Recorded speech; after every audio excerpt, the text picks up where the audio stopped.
여러분, 중세 시대 때는 교회에서 어떻게 예배를 드렸을까요?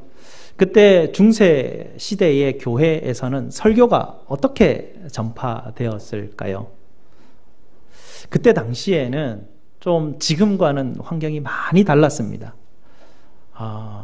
교회에서 쓰는 언어가 딱 하나였습니다. 영국에 있는 캐톨릭 교회, 독일에 있는 캐톨릭 교회, 프랑스에 있는 캐톨릭 교회, 포르투갈에 있는 캐톨릭 교회, 다른 지역에 있는 캐톨릭 교회들마다 딱 하나의 언어만 썼습니다.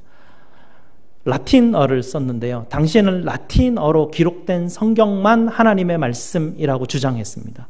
그리고 라틴어로만 설교하도록 되어 있었습니다. 그것이 하나님의 언어라고 그들은 믿고 있었던 것 같습니다. 그래서 독일 사람들이, 프랑스 사람들이, 영국 사람들이 라틴어로 예배가 진행되는 곳에 각자 자기 마을의 교회에 참석해서 그 설교를 듣습니다. 어떻게 됐을까요? 이런 현상이 1000년을 갔습니다. 하나님의 말씀이 사라져 버렸습니다. 온 땅의 교회는 그렇게 많이 섰는데 하나님의 말씀은 그곳에 희귀하게 됐습니다. 왜냐하면 알아들을 수가 없거든요.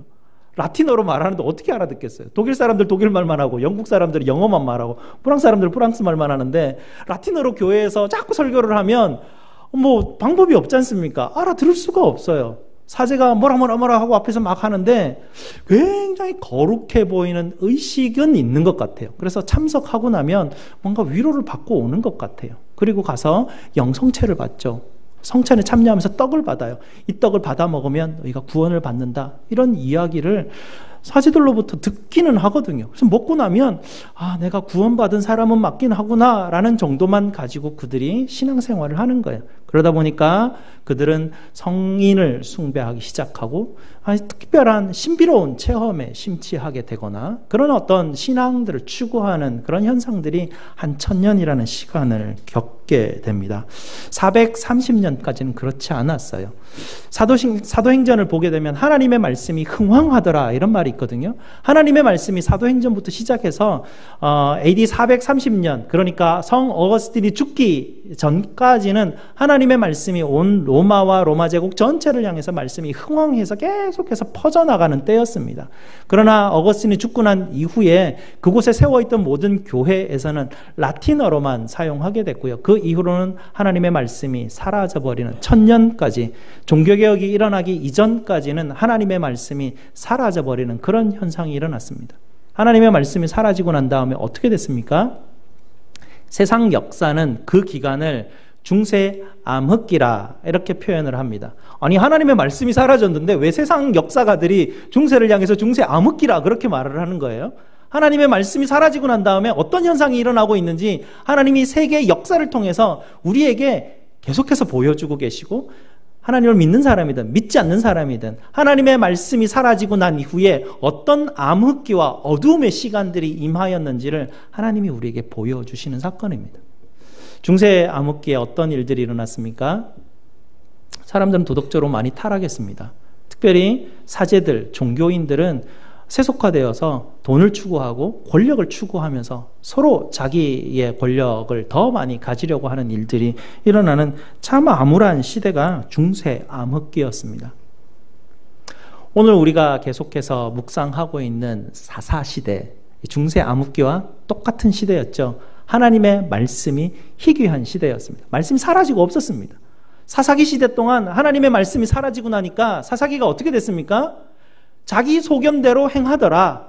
굉장히 어두움의 시기다라는 것을 이스라엘 백성들도 사사기 시대를 어둠의 시기라는 것을 다 알고 있어요. 하나님의 말씀이 사라지고 나니까 희귀해져 버리니까 도덕적으로 타락해지고 제사장들이 있었죠. 당시에도. 그러나 제사장들은 자기 유익을 구하며 자기 먹을 것을 구하면서 사람들에게 그냥 축복의 말씀만 전하면서 그렇게 삶을 살았던 제사장들이 있었고요. 사사들은 어땠습니까? 자기 권력만 추구하고 살았습니다. 그러다 보니 외침이 일어나도 누구 하나 그들을 돌봐주는 사람이 없습니다.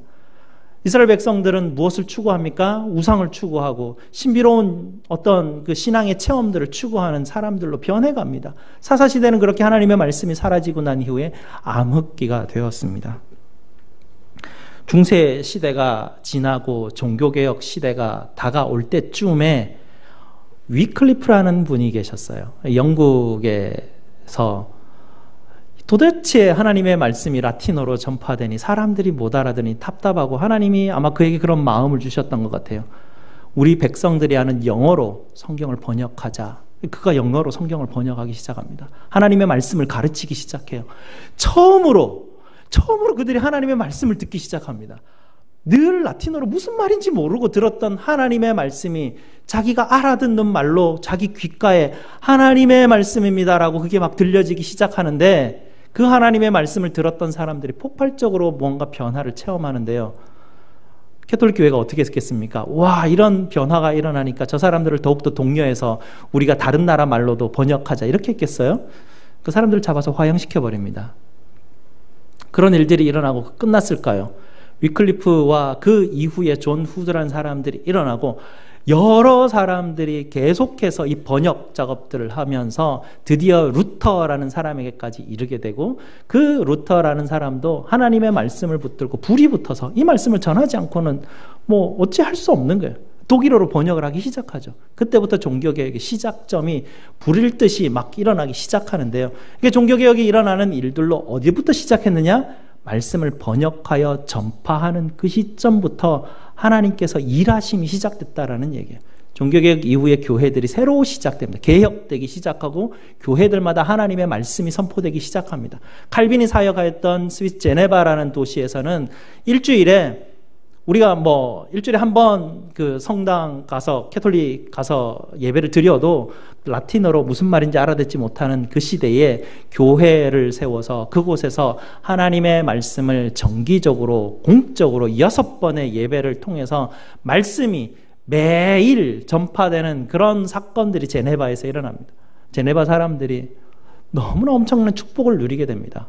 하나님의 말씀을 듣고 싶을 때 가서 항상 들을 수 있는 환경이 처음으로 그때 마련됩니다. 사람들이 얼마나 기뻐했는지 모릅니다.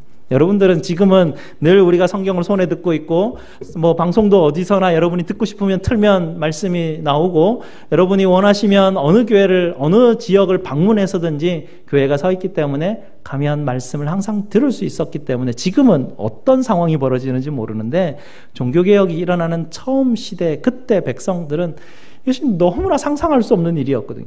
하나님의 말씀을 들을 수 있다는 건 생각지도 못했던 이런 엄청난 일들을 그들이 경험하였습니다. 하나님의 말씀이 부어지는 시기를 우리는 뭐라고 말하면 은혜의 시대라, 그렇게 우리는 그것을 이야기하게 됩니다. 하나님의 말씀이 희귀한 때와 하나님의 말씀이 흥황한 때는 이렇게 역사적으로 봤을 때도 너무나 크게 차이가 난다라는 것입니다. 오늘 사무엘상 3장 말씀은요, 암흑기인 사사기 시대가 종료되고 이제 이스라엘의 종교개혁의 시대가 이르렀다라는 것이 3장에 드디어 그것이 선포되는 것이 3장입니다.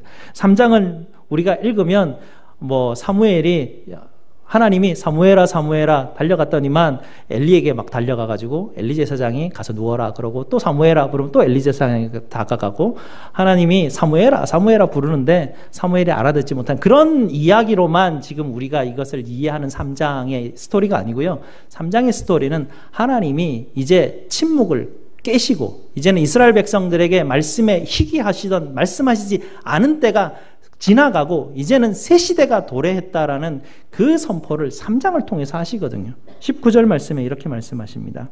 사무엘이 자라가게 되고요, 여호와께서 그와 함께 계셔서 그의 말이 하나도 땅에 떨어지지 않는, 하나님의 말씀이 땅에 떨어지지 않게 하시고, 21절에 여호와께서 실로에서 다시 나타나시는, 하나님이 이스라엘 백성들에게 다시 나타나시고 사무엘을 통하여서 하나님의 말씀이 다시 나타나기 시작하였다라는 것을 선언하고 있는 것이에요.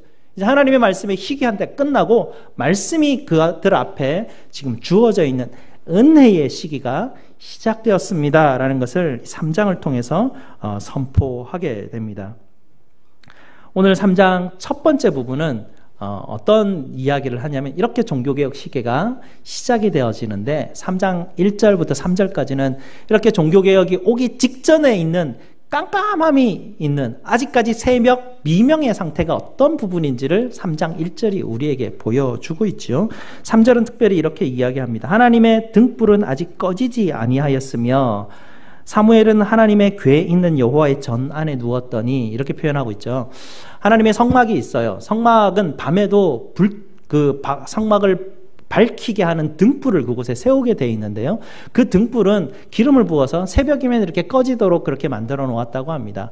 그런데 표현하는 방법이 이렇습니다. 아직 하나님의 성막에 있는 그 하나님의 등불이 꺼지지 않았다, 않은 때다라고 말하는 것을 보니까 아직 새벽이 오지 않았다라는 얘기예요. 새벽 미명 직전이라는 얘기입니다. 새벽 미명 직전에 어떤 현상이 일어나냐면 엘리의 눈이 어두워졌다라고 말합니다. 엘리가 나이가 많아서 점점 어두워져가는 깜깜한 시기가 지금도 여전히 그 자리를 차지하고 있는 그 시기, 새벽 미명에 어린 사무엘이 하나님의 법궤 말씀 앞에 지금 누워있는 그 장면, 이제 종교개혁의 막다른 그 장면에 이르르고 이제 아이 사무엘이 대기하고 있다가 하나님이 사무엘아 부르시면 답하기 직전의 상태를 3장 1절이 우리에게 보여주고 있죠. 깜깜한 시대였고 하나님의 말씀이 희귀한 때였습니다. 왜 그랬을까요? 사사기 시대에 제사장이 없은 것도 아니고 사사기 시대에 토라의 말씀이 없었던 것도 아닌데 왜 하나님의 말씀이 희귀하였고 하나님의 말씀, 하나님은 왜 이스라엘 백성들에게 침묵하셨다라고 그렇게 말씀하는 시대였을까요? 먼저 우리가 좀 알아야 될 것은 지난주에도 우리가 말씀하셨지만 하나님의 말씀이 들려지지 않는 것은 하나님의 심판의 징조, 사인이라고 말씀드렸습니다. 하나님께서 그의 말씀의 등불을 거두어드리고 깜깜하게 만드시고 이스라엘 백성들을 어두움 가운데 헤매게 만드시는 것은 하나님의 심판이 그들에게 지금 임하였다라는 징조라는 것을 하나님이 그들에게 말씀하고 계시죠. 아모스를 보게 되면 이것을 좀 더 구체적으로 표현하게 되는데 한번 찾아보도록 하겠습니다. 아모스 8장 말씀입니다. 오늘은 성경을 조금 자주 찾아볼 것 같습니다. 사무엘상 3장에다가 줄로 표시를 해놓고 왔다 갔다 해야 될 것 같습니다. 아모스는 구약 성경 1282페이지에 있습니다. 1282페이지 아모스서 8장 말씀입니다. 하나님이 아모스 선지자에게 하나님의 말씀을 주신 그 한 부분이 11절부터 12절까지 말씀인데요. 구약 성경 1282페이지입니다. 하나님의 말씀 아모스 8장 11절 12절 말씀 제가 읽어드립니다. 주 여호와의 말씀이니라. 보라 날이 이를지라 내가 기근을 땅에 보내리니 양식이 없어 주림이 아니며 물이 없어 가람이 아니요 여호와의 말씀을 듣지 못한 기갈이라. 사람이 이 바다에서 저 바다까지 북에서 동쪽까지 비틀거리며 여호와의 말씀을 구하려고 돌아다녀도 얻지 못하리니. 하나님의 말씀, 하나님의 기근을 이스라엘 사람들에게 허락하시는데 무슨 기근이냐면 말씀을 들어도 양식이 없어 주림이 아니라 물이 없어서 갈함이 아니라 하나님의 말씀을 주지 않는 기근의 때를 하나님께서 심판으로 이스라엘 백성에게 주신다라는 것이에요. 그 하나님의 기근의 때에 말씀이 사라지는 그 기근의 때가 되면 누구도 하나님의 말씀을 찾고 헤매고 동쪽 끝에서부터 서쪽 끝까지 아무리 찾아도 그 말씀을 찾지 못한다라는 것을 하나님이 증표로 주시는 거예요. 심판의 때의 표시라는 이야기입니다. 경고의 말씀이죠. 나중에 사무엘이 죽고 난 이후에 사울 왕에게 그 어떤 현상이 일어납니다. 사울 왕은 늘 하나님의 말씀을 사무엘 선지자로부터 들었는데요. 사무엘 선지자가 죽어버립니다. 죽고 난 이후에 이 왕이 하나님의 말씀이 필요한데 아무리 찾아도 하나님의 말씀을 찾을 수가 없어요. 어떻게 했습니까? 나중에 우리가 보게 될 텐데 신접한 여인을 찾아가서 사무엘의 영혼을 불러달라고 합니다. 그 사무엘의 영혼이 오면 그 영혼에게 좀 물어보려고 하나님의 말씀을. 아주 이상한 방법을 다 찾았는데도 하나님이 사울 왕에게 답하지 않으셨습니다. 무슨 증표입니까? 하나님이 사울 왕을 버리신다라는 심판의 증표였기 때문에 그렇습니다. 하나님의 말씀이 희귀하고 사라진다라는 것은 그런 엄청난 두려움의 시기가 다가왔다라는 것이죠. 그러나 이런 두려움의 시기, 이런 심판의 시기가 3장에서 끝났다라는 것입니다. 은혜의 시기가 도달했다는 것이죠. 하나님의 말씀이 다시 나타난 것입니다. 하나님의 말씀을 전하는 선지자가 다시 나타난 것이에요. 그래서 하나님이 사무엘의 시기를 시작하면서 이스라엘 백성들이 새로운 하나님의 은혜의 시기가 시작되었다라는 것을 오늘 사무엘서 3장 말씀을 통해서 이스라엘 백성들에게 이 복음의 소식을 지금 전해 주는 것입니다. 이 중세 암흑기가 사라졌다가 다시 하나님의 말씀이 서 있던 종교개혁의 시대에 아까도 제가 말씀드렸는데 사람들이 그 말씀에 그 기근에 너무나 목말라 해 있었기 때문에 하나님의 말씀이 들려질 때마다 그들은 정말 새로운 은혜의 시대가 다다랐다고 너무나 기뻐하고 좋아하던 시기를 우리가 이 종교개혁 시대를 살아갔던 우리의 신앙의 선조들을 통해서 우리가 전해 듣게 됩니다.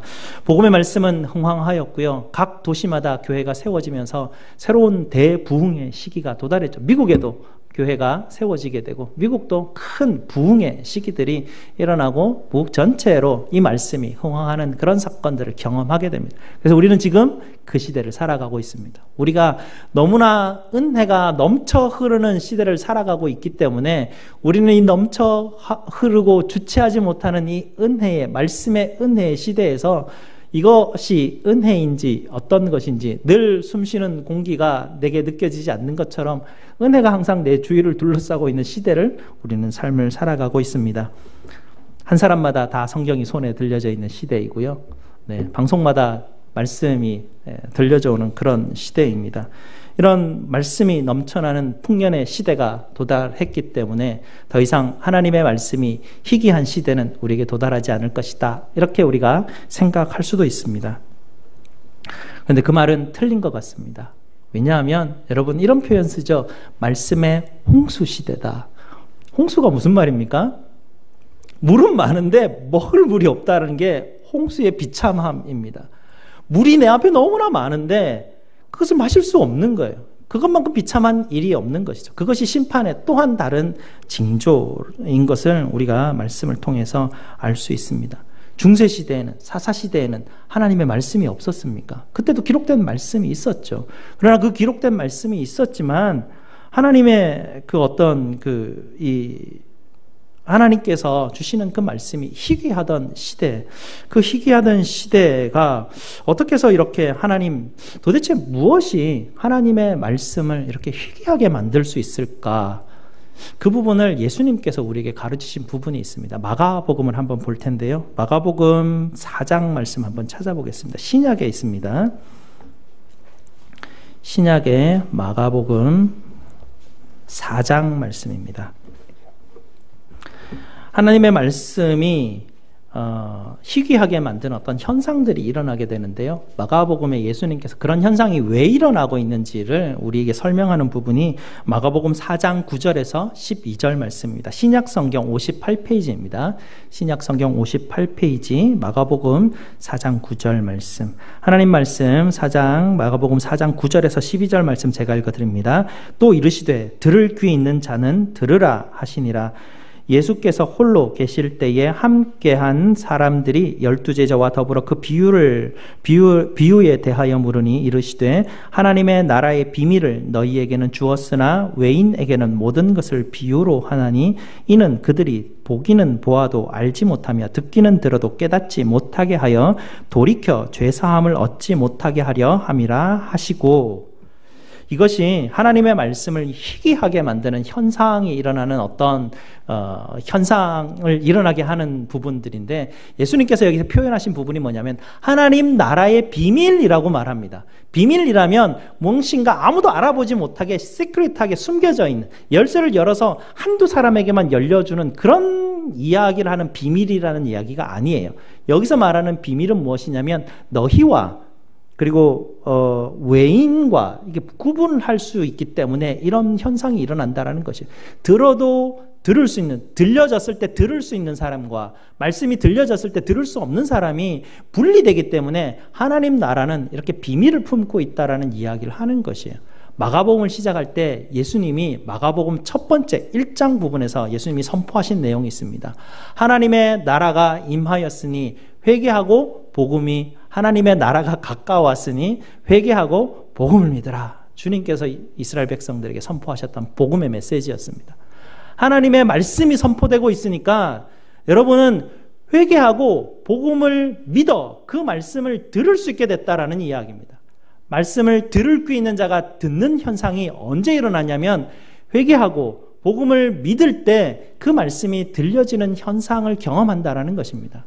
회개하지 않고 마음이 굳어 있고 고집 가운데 있고 교만한 가운데 있으면 성경이 내 손에 들려져 있더라도 그 말씀이 내게서 희귀한 현상이 일어난다라는 것입니다.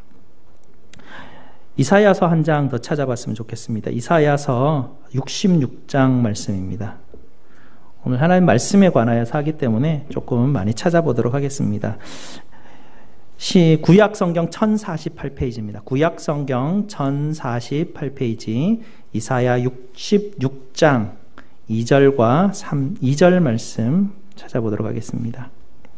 하나님이 어떤 사람에게 하나님의 말씀을 주실지에 대한 부분을 이사야 선지자를 통하여서 우리에게 주신 말씀입니다. 1048페이지 이사야 66장 2절 말씀 제가 읽어드립니다.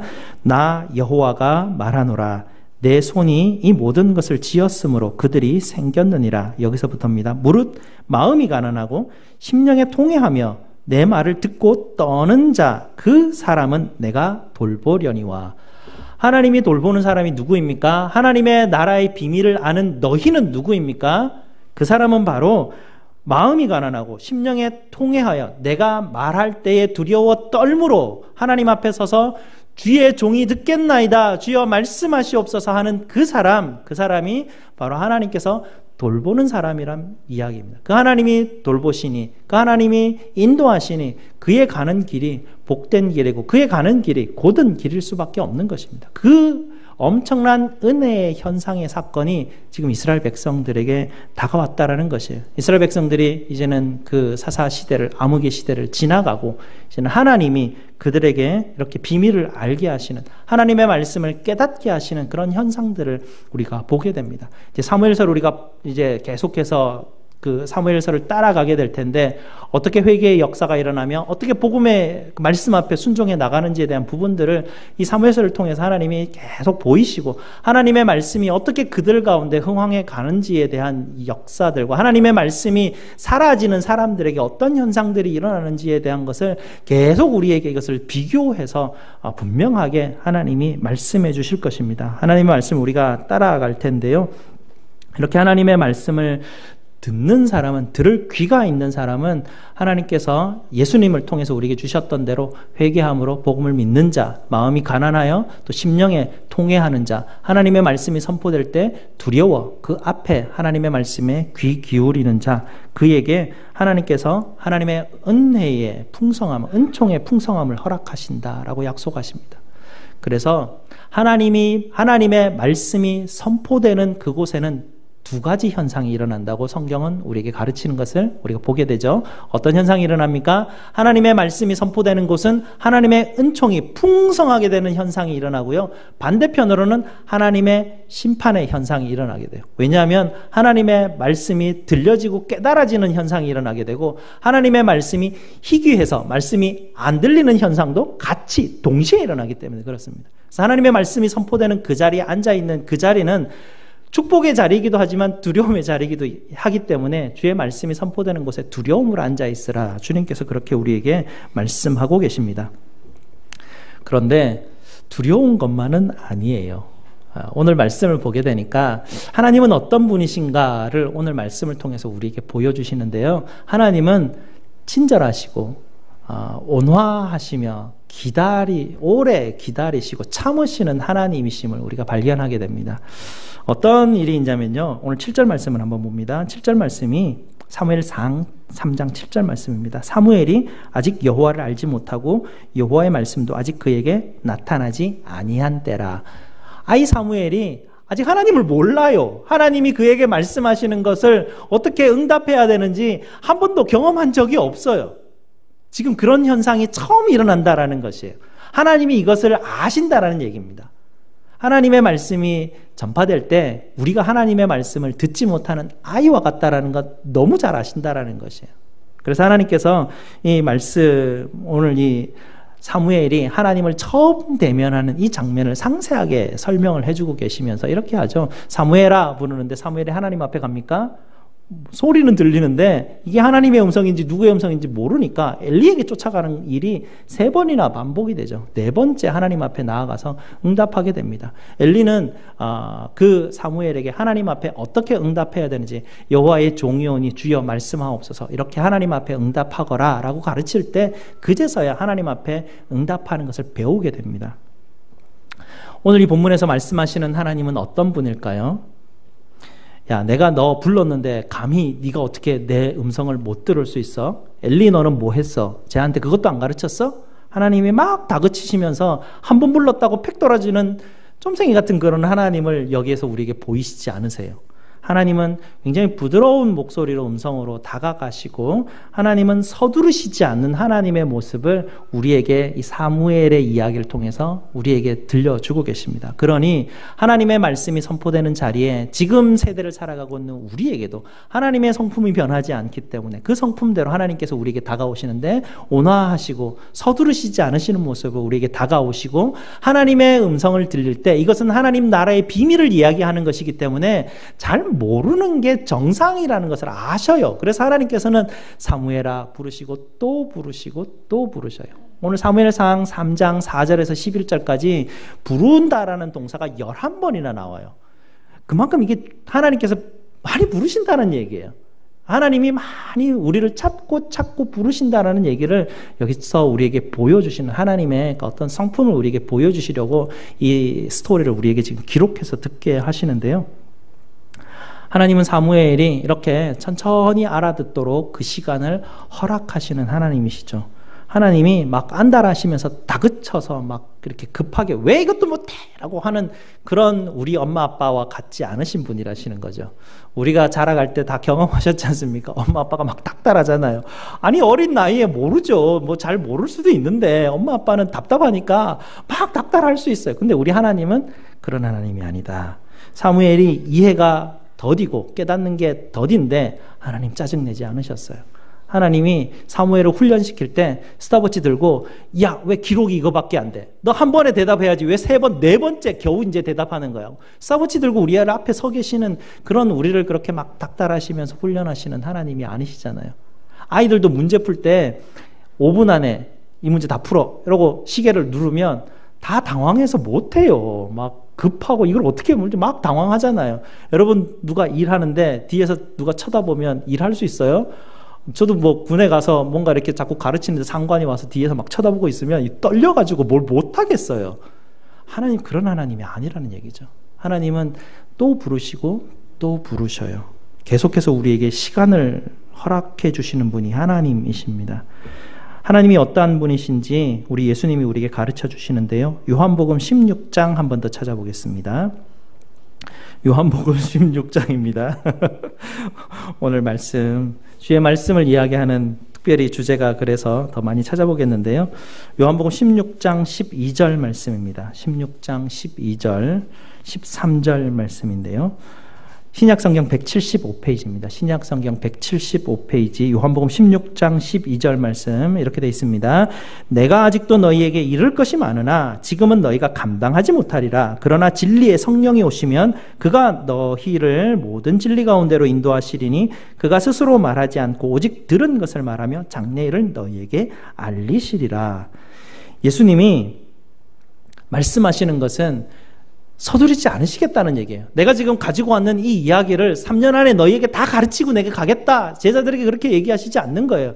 내가 지금 얘기해도 3년 동안 너희에게 가르치긴 했는데 너희가 다 깨달을 수 없는 거 내가 안다라는 얘기예요. 내가 성령 하나님을 너희에게 보혜사 성령 하나님 보낼 텐데 그분이 너희를 깨닫게 하시고 하나님이 예수 그리스도께서 성령 하나님을 통해서 기다리고 또 기다리시겠다는 이 말씀을 지금 우리에게 가르쳐 주시는 것이에요. 성령 하나님이 여러분에게 계속 다가가셔서 여러분의 심령의 문을 계속 두드리신다라는 것입니다. 그래서 우리는 그 하나님께서 기다리시고 두드리시는 그 은혜의 시간 가운데 들어와 있죠. 오늘도 하나님의 말씀이 여러분 귓가에 지금 들리지 않습니까?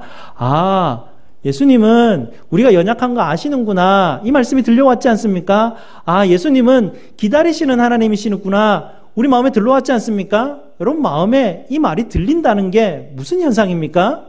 하나님의 은총이 여러분에게 부어진다는 현상이에요. 성경이 지금 그걸 우리에게 가르치고 있잖아요. 하나님의 말씀이 여러분에게 들려지기 시작하는 그 순간부터 하나님은 역사하신다라는 얘기예요. 이 역사를 통해서 지금 보여주시지 않습니까?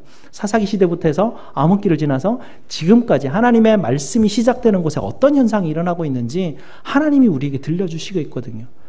아, 하나님이 내 마음을 두드리시고 계시는구나. 내가 아직 준비는 안 돼서 잘 깨닫지는 못하지만 하나님이 두드리실 때 하나님 내가 문 열고 주님 들어오시옵소서. 예수님 우리의 마음 두드리신다 그러셨잖아요. 요한계시록에 내가 너희를 두드리노니 문을 열고 너희가 나를 초청해서 내가 너희와 먹고 마시는 그 풍요로움들을 하나님께서 우리에게 허락하신다라는 이야기입니다. 그러나 급하게 서두르시지 않는다는 얘기죠. 그 말씀이 우리에게 들려오는 것입니다. 하나님이 사무엘아 사무엘아 부르시죠. 아브라함아 아브라함아 부르십니다. 모세야 모세야 부르십니다. 우리 문 앞에 오셔서도 여러분의 이름을 하나님이 부르셔요. 그 말씀이 들려져 올 때 그것이 말씀하옵소서 주의 종이 듣겠나이다 하면서 역사가 일어나는 것입니다. 사무엘이 이 말씀을 듣고 난 다음에 처음 하나님이 사무엘에게 들려줬던 이야기가 뭡니까? 이게 또 좀 놀랍습니다. 옛 선지자 엘리 제사장의 가문을 하나님께서 심판하신다라는 이야기입니다. 하나님께서 처음 그 귀가 열려서 하나님의 음성이 들려줄 때 처음 하나님께서 들리시는 그 말은 옛사람이 죽었다라는 소식을 하나님이 들려주시는 것입니다. 이제 더 이상 암흑시대를 다스리고 있었던 엘리 제사장의 가문은 없다라는 것입니다. 그의 가문은 사라지고 없다라는 것이에요. 이제 하나님께서 우리에게 새로운 생명을 우리에게 허락하셨고 새 사람을 허락하셨기 때문에 옛사람은 죽고 예수 그리스도의 십자가에 주님과 함께 못 박혀 죽고 다시 예수님과 함께 살아난 새 생명만 내게 주어졌다라는 것을 주님께서 우리에게 말씀을 통해서 계속해서 들려주시는 것입니다. 그것이 바로 은혜의 때를 살아가는 하나님께서 우리에게 주신 축복의 말씀인 것입니다. 여러분 좀 힘드시겠지만 마지막 딱 한 군데만 더 찾고 마치도록 하겠습니다. 히브리서 말씀이죠. 히브리서 1장 말씀입니다. 신약성경 353페이지 히브리서 1장 말씀만 읽고 마치도록 하겠습니다. 히브리서 1장 1절에서 3절과 2장 1절 말씀입니다. 하나님의 말씀이 우리에게 어떻게 이야기하시는지 한 번 더 살펴보겠습니다. 히브리서 1장인데요. 신약성경 353페이지입니다. 하나님의 말씀 히브리서 1장 1절 말씀부터 제가 읽습니다. 옛적에 선지자들을 통하여 여러 부분과 여러 모양으로 우리 조상들에게 말씀하신 하나님이 이 모든 날 마지막에는 아들을 통하여 우리에게 말씀하셨으니 이 아들을 만유의 상속자로 세우시고 또 그로 말미암아 모든 세계를 지으셨느니라. 2장 1절 말씀 봅니다. 그러므로 우리는 들은 것에 더욱 유념함으로 우리가 흘러 떠내려가지 않도록 함이 마땅하니라.